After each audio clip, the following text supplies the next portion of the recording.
자, 10월 세 번째 주간 총정리 이슈면의 주식누수공장 주간 총정리 세 번째 방송을 시작을 하도록 하겠습니다. 앞에 1부, 2부에서는 데이터 관련된 얘기를 좀 드렸습니다. 그리고 산업 기술의 현재 위치 부분들 하나 좀 얘기 드렸고, 이번 시간에는 지금 주 초반 때 이슈 관련된 부분들을 얘기를 드리고 있는데, 이런 기사가 있네요. 한국과 중국, 러시아, 신, 북방, 실크로드, 이거 관련돼서는 아침에 잠깐 코멘트를 드리긴 했습니다만은, 우리가 사드 관련된 부분들이 조금 리스크가 조금 더 줄어들었죠. 완벽하게 해결된 건 아니지만 이렇게 어떻게 경협이라든지 이런 부분이 확대가 될 수 있는 요건도 있고, 그리고 이제 다음 달에 이제 아펙 회의 부분도 있기 때문에 어떻게 보면 이제 G2가 미국과 중국과의 대립각도 부분에서 중간에 한국이 있고, 그 와중에 중국, 러시아, 저는 근데 향후에 EU처럼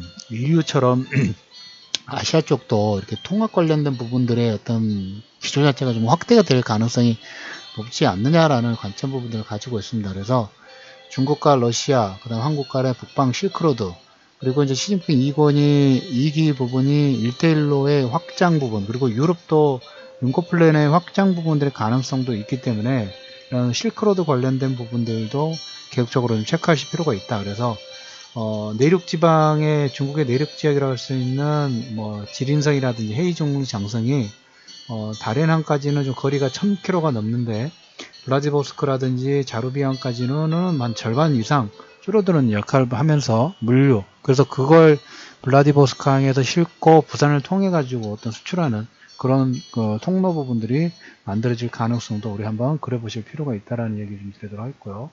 자, 월요일 얘기에서 이제 화요일 얘기로 좀 넘어가도록 하겠습니다. 중국 같은 경우에 지금 알리페이라든지 그 다음에 이제 시진핑 2기에서 국유 기업을 통해 가지고 제2의 알리페이, 텐센트 부분들을 만들기 위한 노력 부분들 상당히 좀 드라이브를 좀 걸 것 같아요. 그래서 정책적인 부분들로 중국이 집중하고 있는, 우리가 IT 쪽 관련된 부분에서 4차 산업혁명 얘기할 때 계속 화제가 되고 있는 부분이긴 합니다는, 이 실력 부분들을 단순하게 비교했을 때 저는 기술자 부분들은 아니지만 인공지능이라든지 그 다음에 알리페이는 이쪽 훨씬 앞서 있는 상태인데, 인공지능 쪽도 보면 중국이 상당히 많은 투자 부분들을 확대를 하고 있는 것 같아요. 알파고라든지 알렉사를 잡기 위해서 중국이 AI 굴기, 미국의 도전장 부분들을 합니다.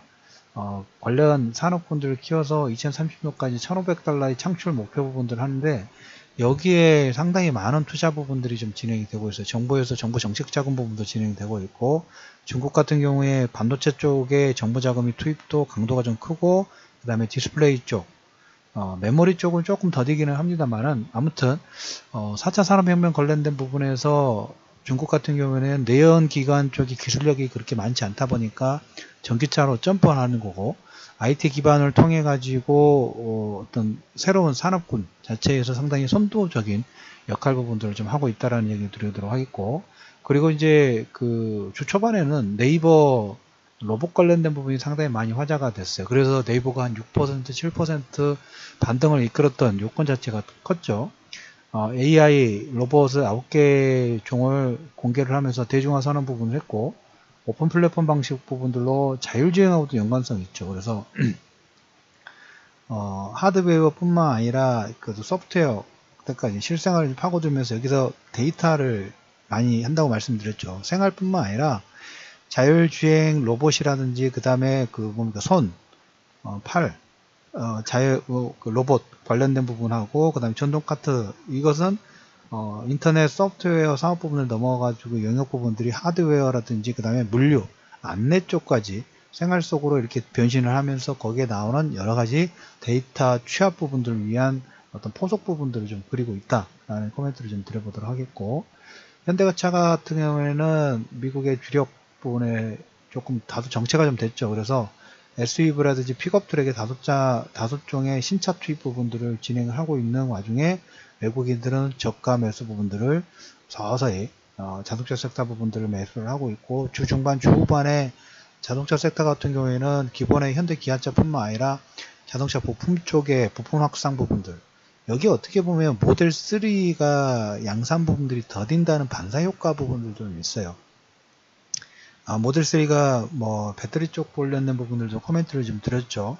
코발트 가격 자체가 상당히 급증 부분들을 하고 생산 그 수요는 많은데 생산 자체가 많이 따라가지 못하고 있어요. 그러다 보니까 그리고 내연기관 내 양산 부분에는 상당히 좀 쉬운 부분들인데 테슬라 같은 경우는 양산을 좀 급하게 좀 진행하는 부분들이 좀 있죠. 그래서 지금 뭐 직원들도 좀 많이 떠나고 조금 불협화한 부분들이 많이 들리고 있는 건 사실이에요. 그래서 이렇게 일반 내연기관을 만드는 업체 쪽에서 보면 큰 양산 기술이 필요한 건 아닌데 처음 진행해보는 테슬라 입장에서는 많은 그 시행착오 부분들이 있을 수밖에 없겠죠. 그래서 이런 내용으로 인해서 내연기관 양산을 이미 잘 하고 있는 그런 기업들에 대한 아직까지는 전기차 시장은 모멘텀이죠. 기대감이에요. 기대감.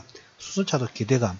근데 메인은 하이브리드라든지 물론 전기차도 나오긴 합니다만 아직 메인 매출 부분들은 내연기관 쪽에서 나오다 보니까 여기에 양산 수율이라든지 실질적인 실적 부분들에 대한 퍼포먼스를 가지고 있고, 그리고 미국에서 허리케인으로 인해서 침수가 많이 좀 됐죠. 그래서 침수로 인해서 그 전에 허리케인이 있을 때 침수가 돼서 새로운 침차 효과 부분들이 빠르게 나왔다는 코멘트를 좀 드렸던 것처럼 그러한 내용 자체가 기존에 미국 쪽에 그리고 현대차 같은 경우 신차 투입 부분들 하고 유럽 쪽에서도 시장 점유율 부분들 판매를 확대를 하면서 긍정적인 포인트 부분들을 좀 만들어 간다 라는 좀 코멘트를 좀 드려보도록 하겠습니다.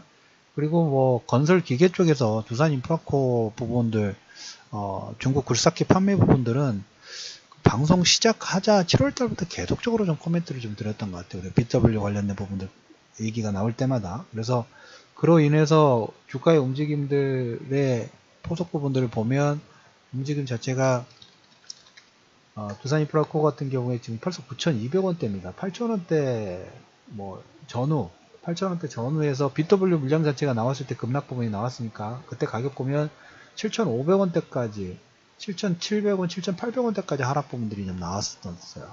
7,800원대에서 지금 최근에 9,500원 찍고 지금 9,300원대 전후에 움직임 부분들이 지금 나오고 있죠. 그러면 이것만 하더라도 거의 뭐 15%, 거의 20% 가까운 부분들이 지금 20%까지는 안 되고 10% 중후반 정도의 수익률 부분들이 진행이 좀 되는 거죠. 그래서 대용주군도 우리가 어떻게 보면 고정관념 중에 하나예요. 물론 저도 이제 중형주를 상당히 좋아합니다. 그리고 성장주를 상당히 좋아하는 부분들이고 뭔가 새로운 기술력 부분들의 이슈를 만들면서 그 꿈을 키워가는 회사들 상당히 좋아하는데 지금 외국인들의 수급 부분들을 제가 자주 강조를 좀 드리죠. 그리고 글로벌 전체적으로 매크로의 유동성 자체가 유동성이 뭔가 실물 자산 부분들을 찾고 있는 과정 중에 아직 중형주 쪽까지는 이 물이 흘러가는 게 아니라 물이 담겨져 있어 흘러 넘치는 그런 게 아니라 지금은 대형주 쪽 시가총액 상위 종목군들, 시총이 높은 종목군, 큰 종목군, 그리고 그 산업군 내에서 시장 점유율 부분들 어느 정도 가지고 있으면서 실적이라든지 그리고 현재 글로벌 트렌드, 투자라든지 이런 확대에 대한 기대감 부분, 향후 성장성 부분들이 기대가 있는 종목군에 수급이 들어가고 있죠. 그래서 너무 저가주만 매매하시면 안 됩니다. 시총이 어느 정도 되고 어느 정도 실적 부분들이 되고 그리고 그 섹터 내에서 어느 정도 시장 점유율이라든지 가격 경쟁력 부분들이 있는 회사들을 여러분들이 관심권을 계속적으로 키우실 필요가 있다라는 얘기를 좀 드리도록 하겠고, 그래서 두산하고 현대 건설기계 쪽은 사드 여파하고 별로 상관이 없어요. 화장품 같은 경우는 사드 여파로 인해서 상당히 많이 하락 부분들이 좀 진행되면서 반사작용이라고 할까요? 반작용으로 어떻게 되냐면 중국에 너무 집중되어 있던 부분을 미국이라든지 중동이라든지 유럽 쪽으로 지금 다변화시키고 있죠. 여기에 CJ 같은 경우에도 한류 열풍이 다 연장선상에 있는 거예요. 한류 열풍에 따라서 비비고의 어떤 광고 부분들 하면서 판매 부분들 되죠. 요즘에 어떤 그 방송 프로그램 중에도 보면 그 외국인들이 친구를 불러와가지고 한국을 여행하는 프로그램이 있습니다. 가끔 저도 이제 보는데 최근에 이제 독일 편에서 독일 편을 보면서 독일 애들 참 그 건전한 사고방식 부분들을 가지고 있다. 와가지고 뭐 제가 잠깐 얘기를 좀 드렸죠. 비무장지대를 가고 서대문 형무소를 가고 어떤 그런 역사적인 부분에 상당히 관심을 좀 많으면서 상당히 뭡니까 범생 스타일이긴 하더라고요. 그래서 각 나라마다 물론 이제 친구마다 성향이 좀 틀리긴 합니다만은 그런데 거기에서 공통적인 부분들은 뭐냐면 상당히 그 케이팝이라든지 그 다음에 한류 드라마라든지 이런 영향 자체가 이제 서서히 파급 효과가 커져가고 있다는 생각 보면 상당히 좀 커요. 그래서 보시면 사드 여파로 인해서 반작용으로 미국 쪽의 화장품, 그 다음에 중동 지역, 그 다음에 유럽, 케이팝이 열풍에 따라서 먹거리, 이런 문화 관련된 부분들의 확산 속도 자체가 상당히 가속화되고 있는 거 여러분들이 관심권을 좀 두실 필요가 있다라는 얘기를 함께 좀 드려보도록 하겠습니다. 자, 그리고 지금 제가 이제 정리 부분들을 했던 거 중국 시진핑 1기하고 2기의 좀 차이점 부분들을 한번 잠깐 몇 가지만 좀 얘기를 좀 드려볼게요. 제가 정리를 해놓은 내용이 있으니까. 1기의 주요 정책적인 부분들은 일단 경제 성장을 합니다. 그러니까 공급 측은 일단 개혁을 해요. 우리가 공급 측 개혁 부분들 하면 간단히 떠오르는 게 보면 시진핑 1기에서는 일단 부패 척결 적폐청산 부분들이 가장 드라이브를 걸었어요. 그래서 오른팔인 왕치산이 그런 진두주의 부분들을 했고 그 반대 세력이라고 할 수 있는 공청당이라든지 그 다음에 장점인 세력 부분들 이의 비리 부분들을 상당히 근절시키면서 불문율이었던 상무위원도 그 선상에서 과감하게 내리쳤죠. 그러면서 어떻게 보면 시진핑 집권의 어떤 중심촉 그 우상화라든지 이런 부분들까지 돼요. 그래서 가끔 그런 내용들 보면 그 나라 국민들한테는 일단 단기적으로 중기적으로는 상당히 중심축 리더십을 가지고 있는 인물들이 있기 때문에 그래서 이 여파가 우리나라한테 긍정적으로 와야 되는데 아직까지는 그렇게 아직 내부 단속을 하고 있어요. 그래서 시진핑 1기는 경제 성장의 기반을 확증하고 공급 측은 개혁을 했죠. 그래서 철광석 국유기업들을 구조조정 부분을 상당히 많이 했죠. 그리고 고령화. 자, 그래서 이런 기반 부분들이 어느 정도 5년 동안 집중을 하다 보니까 안정화 수준에 들어갔어요. 어느 정도 안정화 수준 들어갔고, 그리고 여러분들 중간중간 얘기를 드렸던 게 2016년도, 17년도 중국 같은 경우에 작년까지만 하더라도 위안화가 그 헤지펀드들한테 공격받는다 이런 걸로 해서 상당히 글로벌 전체적으로 요동을 쳤죠. 그런데 지금 보시면 디레버리징, 부채 부분들을 좀 컨트롤 부분들 하고 외국인들의 그 선물 매매 부분들 할 때 예전에 규제를 했던 걸 풀어줄 정도로 상당히 그 부분이 완전 반전을 했죠. 그리고 이로 인해서 채권을 거래할 수 있는 시장 자체가 열리고 중국이 달러화로 국채 발행 부분들까지 진행을 하고 있죠. 내부적으로 구조조정 부분들을 해서 재무제표라든지 그다음 비리 부분들을 다 정리를 하고 그다음에 이제 더 외부에서 자금들이 들어올 수 있는 길 자체를 만들어 놓고 채권 발행 부분들 하면서 외부에서 자금 수혈 부분들이 들어올 수 있는 영로를 계속 확장을 시켜놨죠. 그러다 보니까 어떻게 됐나요? 6월 7월 2, 4분기에 중국의 실적 부분들이 전년도치 대비 다 점프했죠. ISM 지수, PMI 지표 부분들, 중국의 PMI, 성장률 이런 부분들이 다 지금 다 점프를 하고 있죠. 구조조정 부분을 했기 때문에. 그래서 시진핑 집권 1기 부분들은 이런 내실 부분에서 상당히 걸목할 만한 성장 부분들에 대한 기반 부분을 닫았고, 자, 그러면 이제 시진핑 2기 부분들이 이제 드라이브를 걸겠죠. 주목할 부분들은 환경 쪽이에요. 환경. 지금 스모그 때문에 웬만한 것들 다 그냥 셧다운 시켜버리죠. 문 닫아버려요.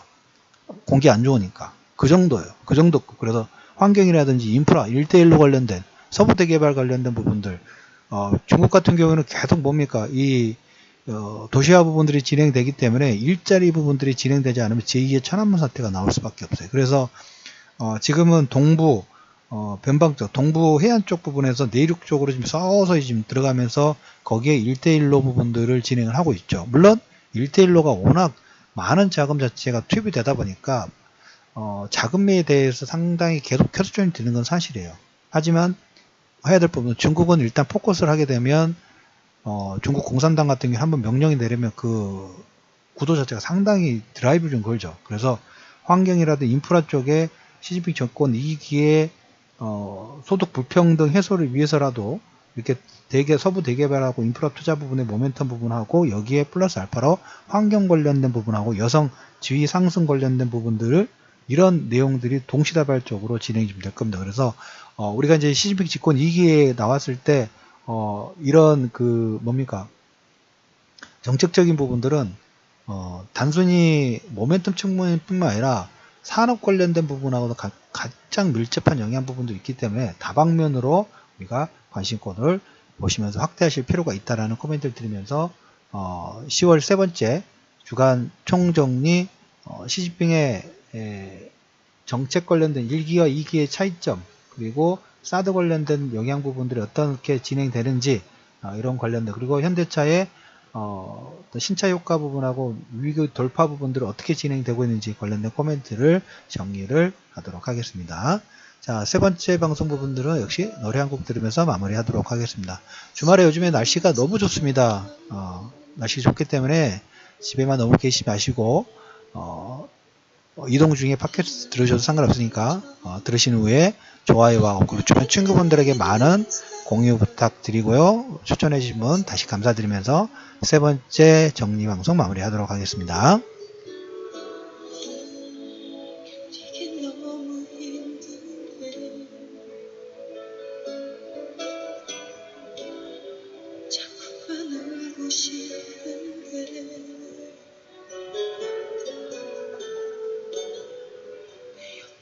아닌 자리에 너를 보고 있는데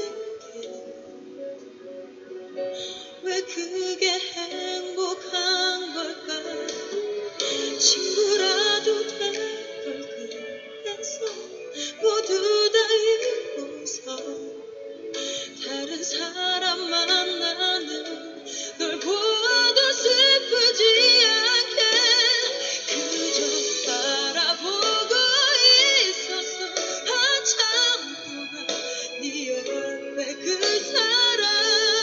사람까지도 잠시라도 더 보려고 다시 혹시라도 널 보게 되면 그때 모르는 척 해볼게 웃어도 볼게 지금의 너처럼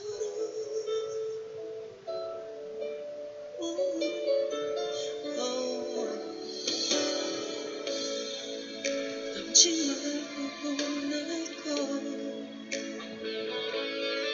가는 널 꼭 지켜볼 거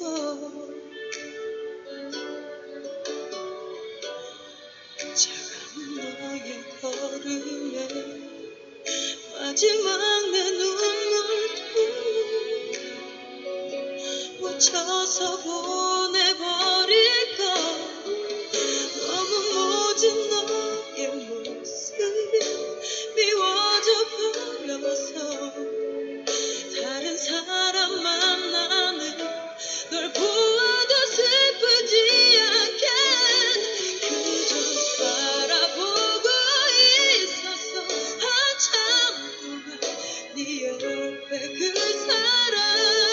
사람까지도 잠시라도 더 보려고 다시 혹시라도 널 보게 되면 그때 모르는 척 해볼게 웃어도 볼게 지금의 너처럼 차라리 잘된 것 같아 다시 널 또 한 번 미워할 수 있을 테니 혹시 아직 너도 나처럼 편해지지 못하고 아파만 하는 거니 애써 너도 참는 거니 혹시 네가 다시 돌아올까봐 나의 곁엔 아직 그대로 비워져 있어 너의 자리라서